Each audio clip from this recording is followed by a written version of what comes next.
जगन्नाथ सांग मैंने वेलकम करुच्ची मोर आउ एक फ्रेश वीडियो को। एक्चुअली बहुत दिन है वीडियो मु अपलोड कर बट एबेठु आज डेली कंटिन्यू हम। तो आज प्रथम प्रश्नटी होउची सरपंच होगापी सर्वनिम्न बयस केते।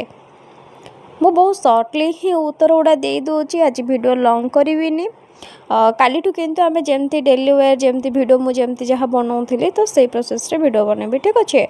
तो सरपंच होगापी सर्वनिम्न बयस केते। ऑप्शन ए 20, ऑप्शन बी यार सठिक उत्तरटी होउची ऑप्शन बी 21 वर्ष। सरपंच होगापी सर्वनिम्न बयस होउची 21। 2 नंबर प्रश्नटी होउची केउ नदी कूल रे हरिद्वार अछि।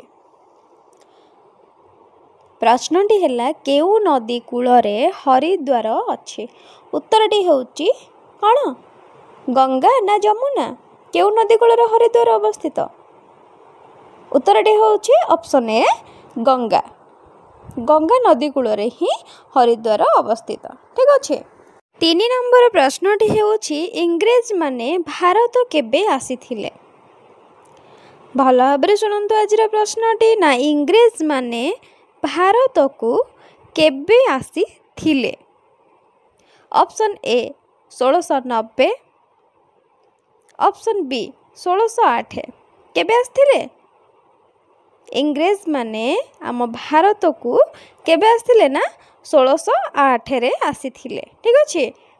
चलंतु परवर्ती प्रश्नटी आलोचना करिबा। 4 नंबर प्रश्नटी हेउची मिशन चंद्रयान 3 किए लॉन्च करथिले। मिशन चंद्रयान 3 किए लॉन्च करथिले। Option A ISRO, option B Henry सिले। किए करथिले? Option A ISRO. चंद्रयान 3 इसरो ही लॉन्च करथिले। चलंतु आज एतिकी वीडियोटी रहिली। जय जगन्नाथ। नेक्स्ट वीडियो आमे काली ए समय नहीं आसबे।